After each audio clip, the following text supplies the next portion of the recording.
Oi, gente, tudo bem? Eu sou Bianca Campelo, esse é o Literarizando. Sejam bem-vindos a mais uma leitura comentada de Esaú e Jacó, penúltimo romance de Machado de Assis.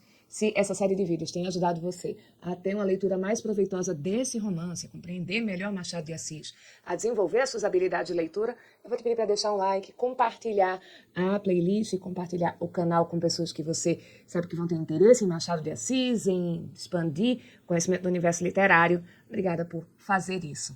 A gente vai retomar essa leitura no capítulo 69, que tem um título bem misterioso: Fusão, Difusão, Confusão. Atrás falei das alucinações de Flora. Realmente eram extraordinárias. Em caminho, depois do desembarque, não obstante virem os gêmeos separados e sós, cada um no seu cupê, cismou que os ouvia falar. Primeira parte da alucinação. Segunda parte. As duas vozes confundiam-se de tão iguais que eram e acabaram sendo uma só. Afinal, a imaginação fez os dois moços uma pessoa única. E aí vamos entender o nível da alucinação. Flora está num carro com os pais e cada um dos gêmeos está numa carruagem que vai ser um dos cupês. Ela começa primeiro achando que está ouvindo a voz deles, sendo que eles estão em outros carros, não teria como ela estar escutando cada um deles. E de repente essas vozes deixam de ser as vozes dos dois que ela acha que está ali junto dele, mas se tornam a voz de uma única pessoa. Ela está fundindo os dois em uma figura só. Este fenômeno não creio que possa ser comum. Ao contrário, não faltará quem absolutamente me não creia e suponha invenção pura o que é verdade puríssima. Ora, é de saber que durante a comissão do pai, Flora ouviu mais de uma vez as duas vozes que se fundiam na mesma voz e mesma criatura. E agora, na casa de Botafogo, repetia-se o fenômeno. Quando ouvia os dois, sem os ver, a imaginação acabava a fusão do ouvido pela da vista, e um só homem lhe dizia palavras extraordinárias. E aí vejam a coisa, a alucinação começa na audição, mas depois ela se torna também uma alucinação visual. Flora vê os dois gêmeos transformados numa pessoa só. Tudo isso não é menos extraordinário, concordo. Se eu consultasse o meu gosto, nem os dois rapazes fariam um só mancebo é rapaz também, nem a moça seria uma só donzela. Corrigiria a natureza desdobrando Flora. Então, a correção da natureza proposta aqui pelo narrador é que Flora também tivesse uma gêmea. E aí ficaria uma gêmea Flora para cada um dos irmãos santos. Não podendo ser assim, consinto na unificação de Pedro e Paulo. Ô amigo, quem é você para consentir isso? Oi? Porquanto aqui, visto que, já que, esse efeito de visão repetia-se ao pé deles, tal qual na ausência, quando ela se deixava esquecer do lugar e soltava a rédea a si mesma. Está aqui acrescentando, gente, isso não acontece somente quando Flora está sozinha, quando ela não está vendo os gêmeos. É um tipo de alucinação visual e auditiva que acontece quando eles estão com ela, na mesma sala, no mesmo local. Ao piano, à palestra, ao passeio, na chácara, à mesa de jantar, tinha dessas visões repentinas e breves, e das quais ela mesma sorria a princípio. Se alguém quiser explicar este fenômeno pela lei da hereditariedade, supondo que ele era a forma afetiva da variação política da mãe de Flora, não achará apoio em mim.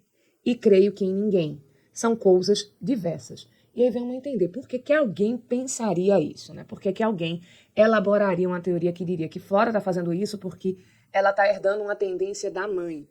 Vamos lembrar que em capítulos anteriores a gente viu Dona Cláudia fazendo uma ação de raciocínio em que ela tentava, e ela conseguiu convencer o marido Batista de que ele sempre foi um liberal, que ele nunca foi um conservador, assim como depois que ele era um republicano e não um monarquista.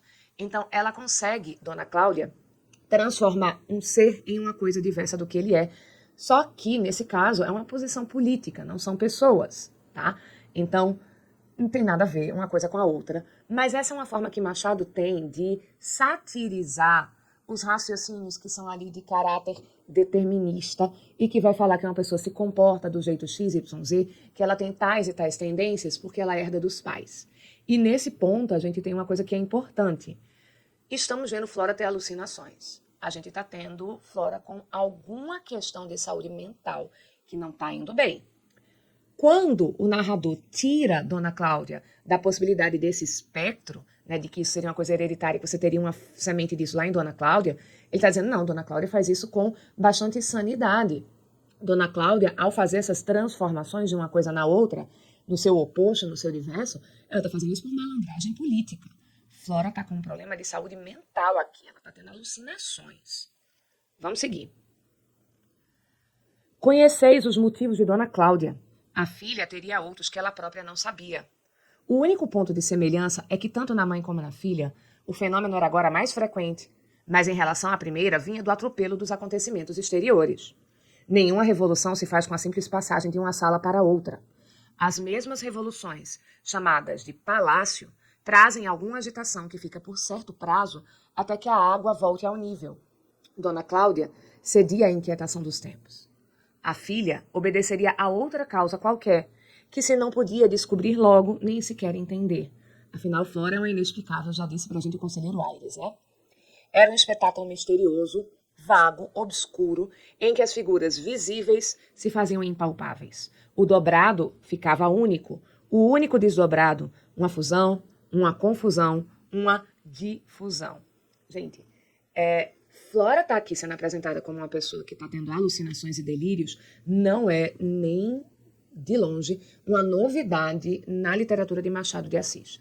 A temática da loucura está sempre presente em Machado, seja de maneira muito óbvia, escancarada, como um tema central, que é no caso de O Alienista, seja como pontual com personagens um pouco mais secundários, mas sempre ali importantes, que vai ser o caso do Quincas Borba em Memórias Póstumas de Brás Cubas e no Quincas Borba. Então você sempre vai ter alguém aí que tem umas ideias bem fora da casinha. Isso porque nesse período, também no contexto ali de segunda metade do século XIX, final do século XIX, as questões de saúde mental eram de grande interesse da ciência. E também se buscava tanto as causas hereditárias, como também certas vinculações a questões de saúde mental e de criminalidade. Isso interessa particularmente ao Machado porque Machado tinha epilepsia. E a epilepsia vai estar sendo vinculada pelos pensamentos pseudocientíficos da época e por certas ciências da época a um dos indícios de insanidade mental e de criminalidade também. Então, Machado, quando ele traz esses personagens que alucinam e que vão estar relacionados a certas ideias de poder, principalmente lá no Quincas Borba e no Alienista, ele está satirizando as ideias desse tempo. Aqui, não parece que Machado traz essa alucinação de Flora no intuito satírico.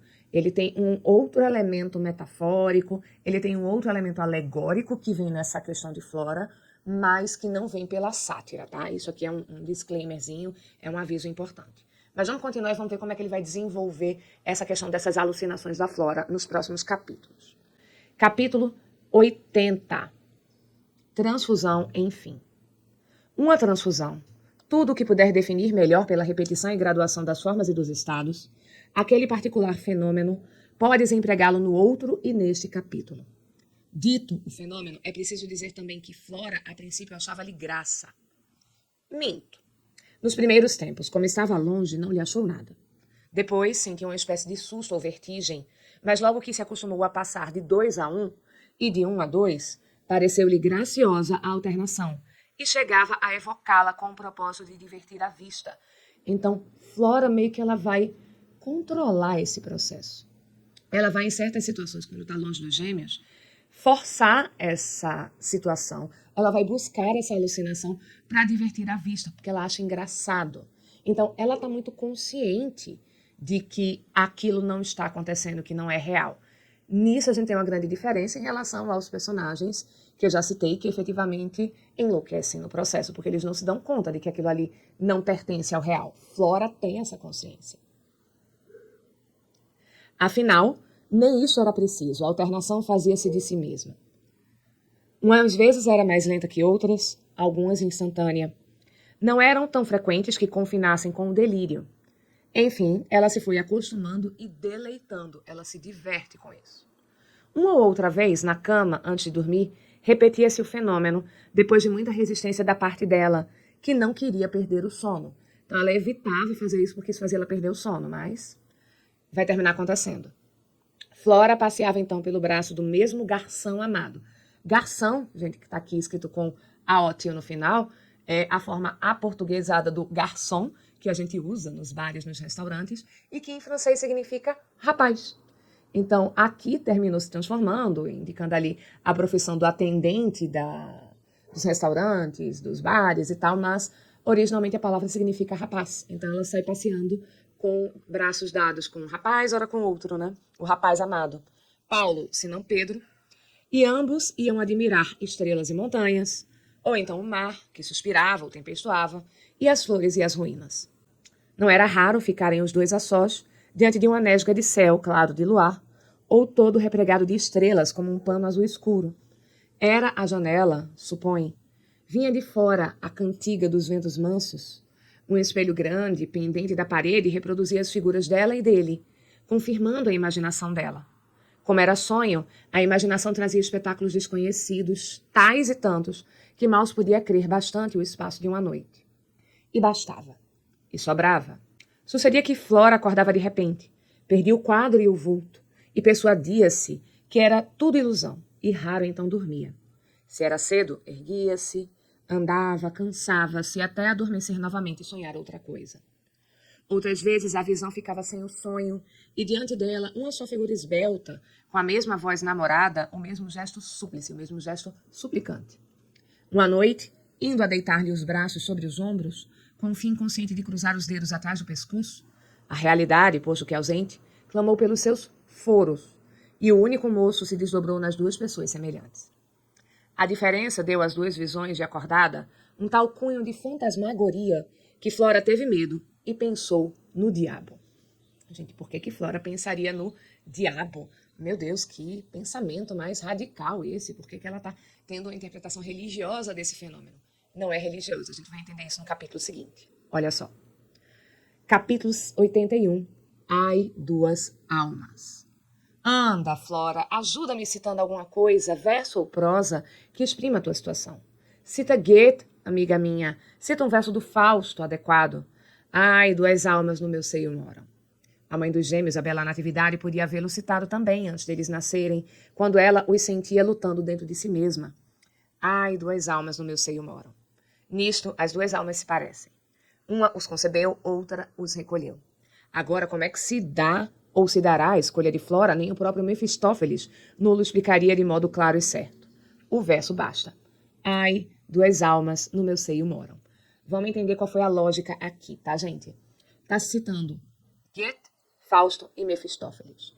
Goethe, o autor dos Sofrimentos do Jovem Werther, é também autor de um poema dramático chamado Fausto, em que ele vai contar à sua maneira a sua versão da história mítica do Doutor Fausto, uma narrativa que vem desde ali da Idade Média no imaginário europeu, e ele dá a sua versão do Fausto. Essa história do Fausto é a história desse Doutor Fausto, que faz um pacto com um demônio chamado Mefistófeles, por isso que apareceu o nome de Mefistófeles aqui. Existem várias versões para esse danado desse pacto. Uma delas vai dizer que o Fausto vai vender a sua alma ao diabo, aí a imagem do pacto, em troca de conhecimento. E essa é a versão que a gente tem também lá na história do Goethe. Outras versões vão falar do Fausto, do pacto Fausto, do doutor Fausto querendo fama, fortuna. E aí tem esse verso dessas duas almas morando no seio de uma figura só, como um dos versos que a gente encontra nessa obra do Goethe. Esse verso vai ser atribuído como um verso coerente com a experiência de natividade, grávida dos dois filhos, tem duas almas morando dentro dela, ali que ela está concebendo, e se atribui essa mesma ideia para Flora. Aqui, gente, essas transposições são paródias, tá? É Machado parodiando o Fausto, porque a ideia que está lá no Fausto é completamente diversa. Está falando dos dois impulsos positivos e negativos que o Fausto tem. Ele ser uma figura ali que tem aspectos positivos e negativos. Aqui, quando a gente tem tanto como Natividade como Flora, é porque esses dois rapazes, Pedro e Paulo, moram nelas de maneiras também diversas. Já tem paródia na atribuição para a Natividade, na transposição do verso de Natividade para Flora, tem outra paródia, porque a maneira como esses meninos moram em Flora não é como moraram em Natividade. Aqui, essa ideia de que os dois rapazes fazem parte da alma de Flora já, e escolher qualquer um deles e abandonar um pedaço dela mesma. Como é que Flora poderá decidir entre eles se os dois fazem parte dela? A gente tá com uma moça, gente, em um sofrimento emocional profundo. As estruturas sociais todas exigem que ela escolha um e ela se sente incapaz de escolher, porque os dois fazem parte da alma dela. É tão necessário para ela fugir dessa escolha que Flora está unificando os dois numa figura só. Olha só. Talvez aquele velho Plácido que lá deixamos nas primeiras páginas chegasse a deslindar estas outras, a elucidar, a interpretar estas outras páginas. E aí, gente, vamos lembrar quem é esse Plácido. Do mesmo jeito que Natividade consultou a Bárbara, a chamada cabocla do castelo, o pai dos meninos foi consultar um cara que era ali um líder de um grupo espírita, que vai analisar ali tanto as palavras da cabocla do castelo, como a leitura, a correlação que a Perpétua fez dos meninos com os nomes dos apóstolos e tal, e aí ele vai fazer umas leituras, pegando ali uns versículos da Bíblia, interpretando isso para confirmar que os meninos serão grandes. Lembram disso? Pronto, é esse Plácido que está sendo resgatado aqui. Segundo o narrador, ele talvez conseguisse interpretar essas outras linhas, os dois, o verso aqui do Goethe, que foi ressuscitado para falar da experiência dessas duas mulheres. Doutor em matérias escuras e complicadas, sabia muito bem o valor dos números, a significação dos gestos, não só visíveis como invisíveis, a estatística da eternidade, a divisibilidade do infinito. Era já morto desde alguns anos. Hás de lembrar-te que ele, consultado pelo pai de Pedro e Paulo acerca da hostilidade original dos gêmeos, explicou-a prontamente. Morreu no seu ofício. Expunha a 3 discípulos novos a correspondência das letras vogais com os sentidos do homem, quando caiu de bruços e expirou.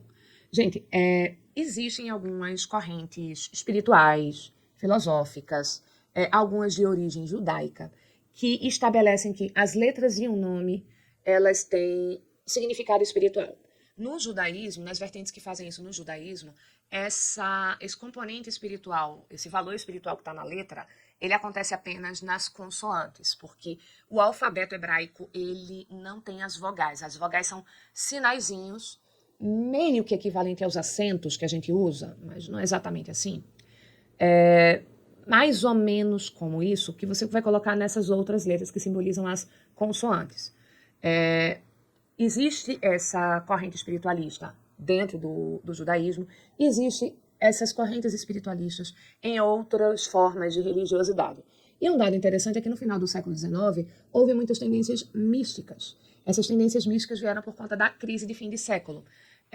Toda vez que a gente tem transposição de um século para outro, tem um pessoal que começa a seguir umas teorias de que o mundo vai acabar. Isso aconteceu na transição do século XIX para o século XX e aconteceu também no final do milênio. Então, eu vivi ali o período da transição do milênio e tinham coisas como, vai ter o bug do milênio, todos os computadores vão parar de funcionar e vai ser um caos, vai ser um desastre.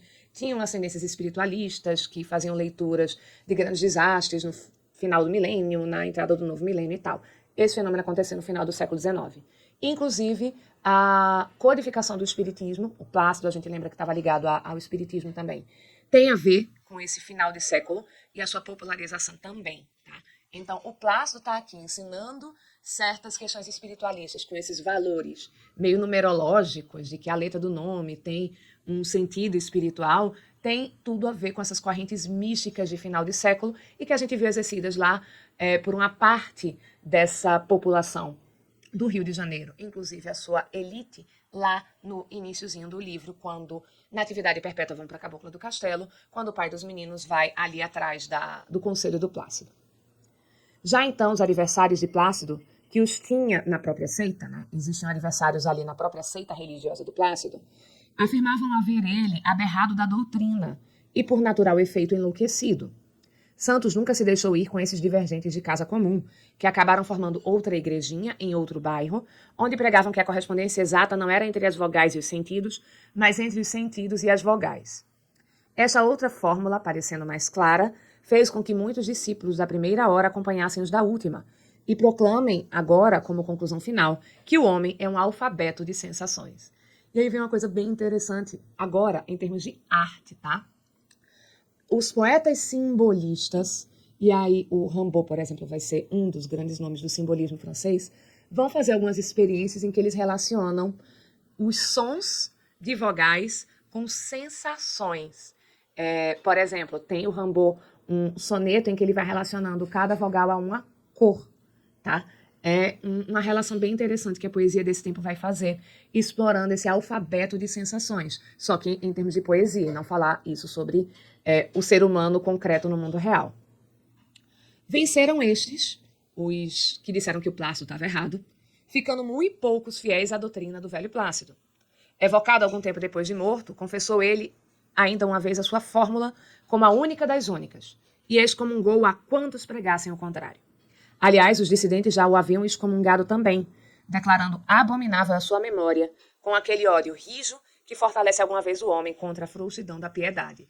E olha a ironia para se falar de radicalismo religioso com essa frase aqui, tá? Talvez o velho Plácido deslindasse o problema em 5 minutos, mas para isso era preciso evocá-lo, e o discípulo Santos cuidava agora de umas liquidações últimas e lucrativas. Não só de fé vive o homem, mas também de pão e seus compostos similares. Vocês devem lembrar que a frase original bíblica não é essa, pelo contrário, não só de pão vive o homem, mas de tudo aquilo que sai da boca de Deus. Então a gente tem de novo uma ironia de caráter religioso. Toda essa digressão sobre o velho Plácido é uma ironia para falar das tendências místicas dessa época, de como elas tentariam explicar o que está acontecendo com Flora, sendo que a ciência vai dizer que o que está acontecendo com Flora é a loucura e vai tentar buscar uma explicação hereditária e, aparentemente, nenhuma dessas explicações vai acertar com o que está acontecendo com Flora, já que Flora está buscando e, às vezes, acionando e controlando um pouco dessas alucinações. Então, ela não está desconectada com o mundo real, não inteiramente, pelo menos agora. Capítulo 82, em São Clemente. Ao cabo de poucas semanas, a família Batista saiu da Casa Santos e tornou à Rua de São Clemente. A despedida foi terna. As saudades começaram antes da separação, mas a afeição, o costume, a estima, a necessidade, em suma, de se verem a miúdo, compensaram a melancolia, e a gente Batista levou promessa de que a gente Santos iria vê-la daí a poucos dias. Os gêmeos cumpriram cedo a promessa. Um deles, parece que Paulo, foi lá nessa mesma noite com o recado da mãe para saber se tinham chegado bem. Disseram-lhe que sim, acrescentando Batista para abreviar a visita, que estavam bastante cansados. Os olhos de Flora desmentiram esta afirmação, mas de entre em pouco achavam-se não menos tristes que alegres. A alegria vinda da prontidão de Paulo, a tristeza da ausência de Pedro. Quisera-os ambos, naturalmente, mas como é que as duas sensações se mostravam a um tempo, eis o que não entenderás bem nem mal. Certamente os olhos iam diversas vezes para a porta, e uma vez pareceu a moça ouvir rumor na escada. Tudo ilusão. Mas estes gestos que Paulo não viu, tão contente estava de se haver adiantado ao irmão, não eram tais que a fizessem esquecer o irmão presente. Paulo saiu tarde, não só para o fim de aproveitar a ausência de Pedro, mas ainda porque Flora o fazia demorar com o intuito de ver se o outro chegava. Assim que a mesma dualidade de sensação enchia os olhos da moça, até a hora da despedida, em que a parte triste foi maior que a alegre, pois que eram duas ausências em vez de uma. Concluí o que quiseres, minha dona. Ela recolheu-se para dormir e reconheceu que, se não dorme com uma tristeza na alma, muito menos com duas. Capítulo 83, A Grande Noite. Gente, presta atenção nesse primeiro parágrafo, ele é maravilhoso. Há muito remédio contra a insônia. O mais vulgar é contar de 1 até 1000, 2000, 3000 ou mais, se a insônia não ceder logo. É remédio que ainda não fez dormir ninguém, ao que parece, mas não importa. Até agora, todas as aplicações eficazes contra a tísica vão de par com a noção de que a tísica é incurável. Convém que os homens afirmem o que não sabem e, por ofício, o contrário do que sabem. Assim, se forma esta outra incurável, a esperança. Olha só, o narrador sai primeiro do exemplo de uma coisa para a qual não se encontrou cura ainda. Um mal que pontualmente acomete as pessoas, ou pelo menos a maioria das pessoas. Insônia. Aquela noite que você faz de tudo, mas você não consegue dormir. E mesmo sabendo que não existe nenhum remédio eficaz contra a insônia e que ficar contando até 1000 nunca ajudou ninguém, você vai lá e você faz essa contagem, tá? Aí a gente tem, na sequência, uma doença real que mata, que é a tísica, um nome muito comum na época para se falar da tuberculose. E você diz, olha, é como se fosse a noite de insônia. As pessoas ficam apelando para supostos remédios que nunca curaram ninguém. Mas elas vão lá e fazem isso. E aí a gente chega nessa outra coisa, que é um mal incurável, a esperança. E vejam o que foi dito. É conveniente que os homens falem aquilo que não sabem. Ah, conta até 1000 que você dorme. Você não sabe se vai ser eficaz ou não, mas arrisca. Mas por ofício, é por obrigação que os homens precisam, às vezes, falar aquilo que eles não pensam, o contrário do que eles pensam. Meu filho, não, vai dar tudo certo. Você vai conseguir vencer a tuberculose. Faça isso aqui que vai dar tudo certo. A esperança é apresentada aí como a pior das doenças, a mais incurável de todas elas. E olha o ceticismo, o pessimismo que esse raciocínio termina traduzindo, tá? Flora, incurável também, se não preferes a definição de inexplicável, que lhe deu aires. Flora, incurável também, se não preferes a definição de inexplicável que lhe deu aires. A graciosa Flora teve naquela noite a sua insônia. Mas foi um tanto culpa sua. Em vez de se deixar quietinha e dormir com os anjos, achou melhor velar com um ou dois deles. Olha só a apresentação de Pedro e Paulo como se fossem dois anjinhos aí para Flora. E gastaram a parte da noite à janela, ou sentada, a recordar e a pensar, a cotejar e a completar, a cotejar, a comparar, a completar, a pegar no outro aquilo que falta no um, a pegar no um aquilo que falta no outro. Metida no roupão de linho com os cabelos atados para dormir. A princípio pensou no que lá estivera. Então, como ele não teve certeza se foi Pedro ou Paulo, ele botou parece que Paulo, mas não tinha certeza, aqui o narrador está colocando aquele que esteve lá, foi o primeiro em que ela pensou. E evocou todas as suas graças, realçadas pela virtude particular de a ter ido ver à noite, sem embargo de se terem visto de manhã. Sentia-se grata. Toda a conversação foi ali repetida na solidão da alcova, com as entonações diversas, o vário assunto e as interrupções frequentes, ora dos outros, ora dela mesma. Ela, em verdade, só interrompia para pensar no ausente, e, portanto, não fazia mais que converter o diálogo em monólogo, o qual, por sua vez, acabava em silêncio e contemplação. Agora, pensando em Paulo, queria saber por que é que o não escolhia para noivo. Tinha uma qualidade a mais, a nota aventurosa do caráter, e esta afeição não lhe desprazia, não lhe desagradava. Inexplicável ou não, deixava-se levar pelos ímpetos do rapaz que queria trocar o mundo e o tempo por outros, mais puros e felizes. Aquela cabeça apenas masculina era destinada a mudar a marcha do sol. Era quase que a cabeça de um deus. Que andava errado. A lua também. A lua pedia um contato mais frequente com os homens, menos quartos, né? Mais fases cheias da lua, não descendo minguante até a metade. Visível todas as noites, sem que isso acarretasse a decadência das estrelas, continuaria modestamente o ofício do sol e faria sonhar os olhos insones ou só cansados de dormir. Tudo isso cumpriria a alma de Paulo, faminta de perfeição. Era um bom marido, em suma. Flora cerrou as pálpebras para vê-lo melhor e achou-o a seus pés, com as mãos dela entre as suas, risonho e estático. Estático aí com X, gente, em êxtase porque está diante ali de Flora. Vejam aí como essas metáforas exageram o que seriam as ambições de Paulo, né? Ele mudaria o curso do sol, ele alteraria as fases da lua, porque seria mais perfeito, em busca aí de uma idealização de um mundo bem ideal, tá?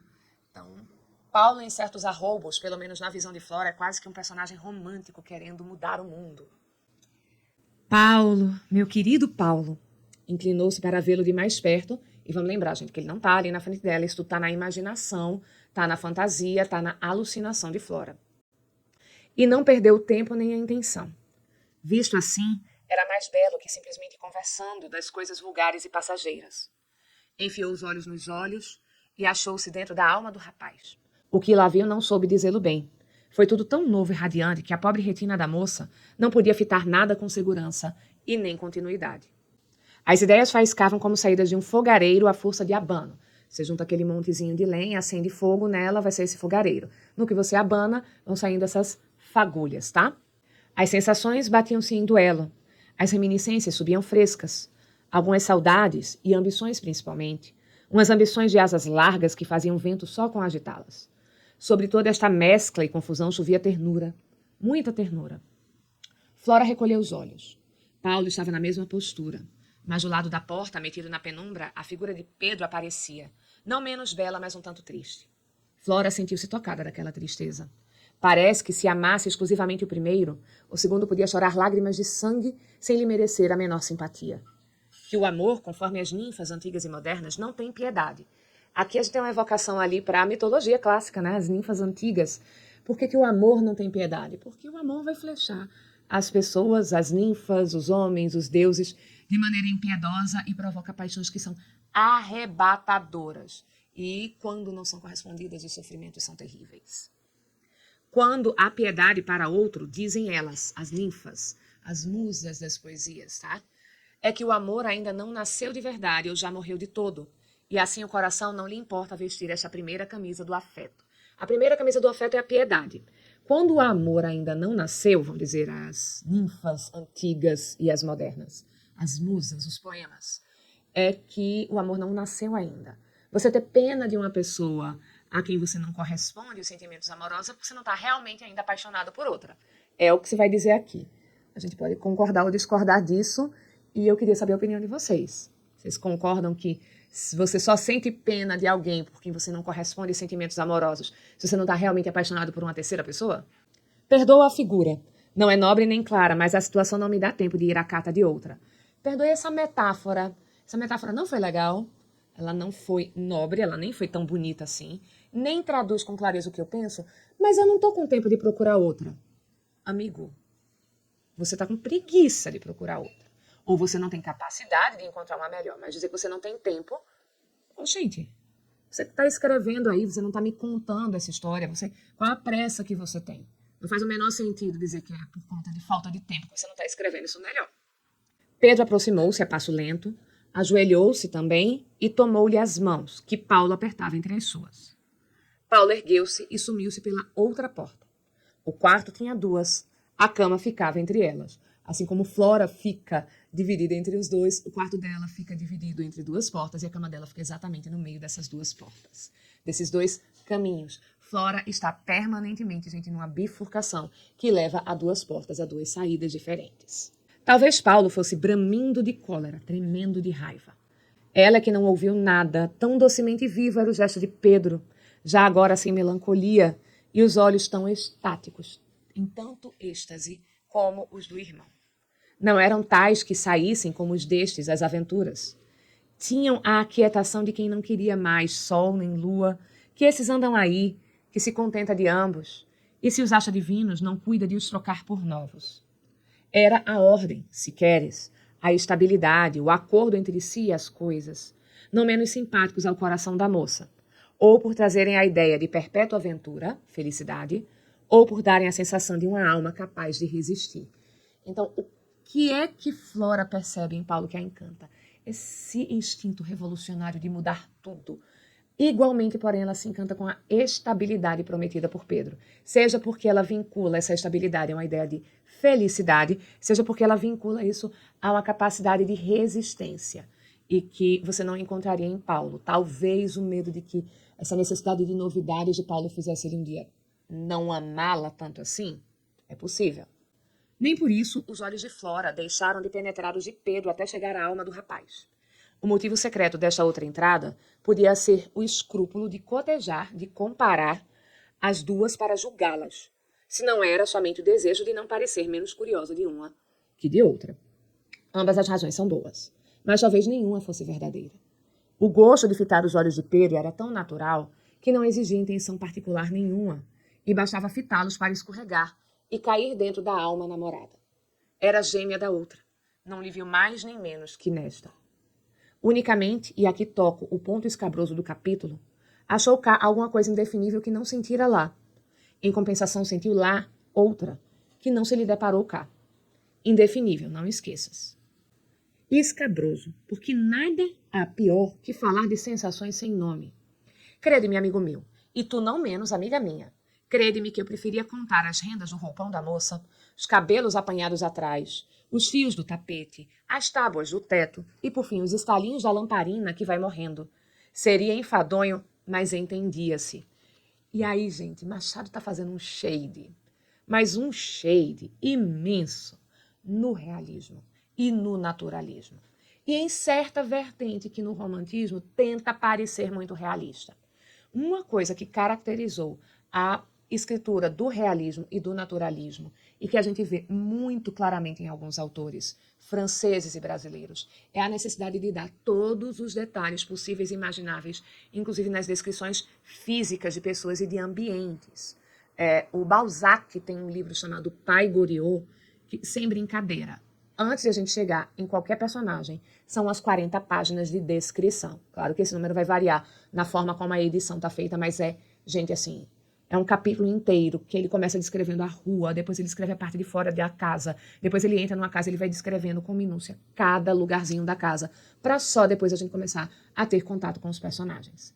E Machado criticava acidamente essa tendência dos realistas e dos naturalistas. E vejam que ao invés de ele trazer para a gente informações detalhadas da aparência de lugares, pessoas, objetos, Machado entra muito na alma desses personagens.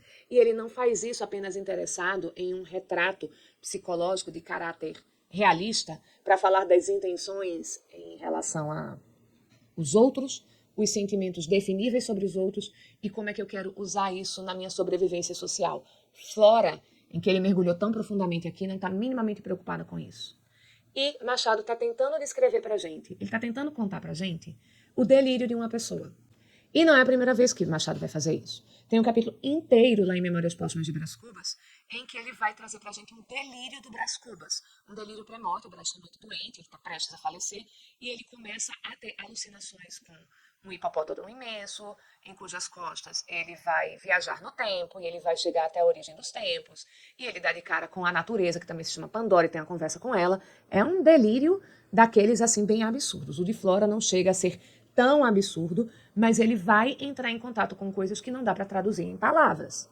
E, ao fazer essa investigação no que não é possível identificar no mundo real, olha como Machado está batendo de frente nas tendências da literatura de sua época.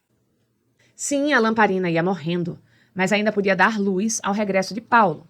Quando Flora o viu entrar e ajoelhar-se outra vez ao pé do irmão, e ambos dividirem entre si as mãos dela, mansos e cordatos, ficou longamente atônita. Obra de um credo, como diziam os nossos antigos, quando havia mais religião que relógios. Aqui tem uma brincadeira com religião e relógio, olha a proximidade das palavras. Existe também uma brincadeira para se falar de um período em que você tinha mais crenças espirituais do que ciência, tá? Voltando a si, puxou as mãos, estendeu-as depois sobre a cabeça deles, como se lhes apalpasse a diferença, o quid, aquilo que não dá para definir, o algo, o indefinível. A lamparina ia morrendo. Pedro e Paulo falavam-lhe por exclamações, por exortações, por súplicas, a que ela respondia mal e tortamente. Não que os não entendesse, mas por não os agravar, ou acaso por não saber a qual deles diria melhor. A última hipótese tem ar de ser a mais provável. Em todo caso, é o prólogo do que sucedeu quando a lamparina chegou aos últimos arrancos. Tudo se mistura à meia claridade. Tal seria a causa da fusão dos vultos, que de dois que eram, ficaram sendo um só. Flora, não tendo visto sair nenhum dos gêmeos, mal podia crer que formassem agora uma só pessoa, mas acabou crendo mormente, principalmente, depois que esta única pessoa solitária parecia completá-la interiormente, melhor que nenhuma das outras em separado.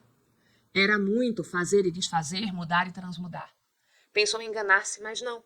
Era uma só pessoa, feita de duas e de si mesma, que sentia bater nela o coração. Estava tão cansada de emoções que tentou erguer-se e ir fora, mas não pôde. As pernas pareciam de chumbo e coladas ao solo. Assim esteve até que a lamparina ao canto morreu de todo. Flora teve um sobressalto na poltrona e ergueu-se. Que é isto? A lamparina apagou-se. Foi acendê-la. Vi então que estava sem um nem outro, sem dois, nenhum só fundindo de ambos. Toda a fantasmagoria se desfizera. A lamparina, agora nova, alumiava o seu quarto de dormir, e a imaginação criara tudo. Foi o que ela supôs, e o leitor sabe. Flora compreendeu que era tarde, e um galo confirmou essa opinião, cantando. Outros galos fizeram a mesma coisa. Ora, meu Deus, exclamou a filha de Batista. Meteu-se na cama, e se não dormiu logo, também não se demorou muito. Não tardou a estar com os anjos. Sonhou com o canto dos galos, uma carroça, um lago, uma cena de viagem do mar, um discurso e um artigo. O artigo era de verdade. A mãe veio acordá-la às 10 horas da manhã, chamando-lhe dorminhoca.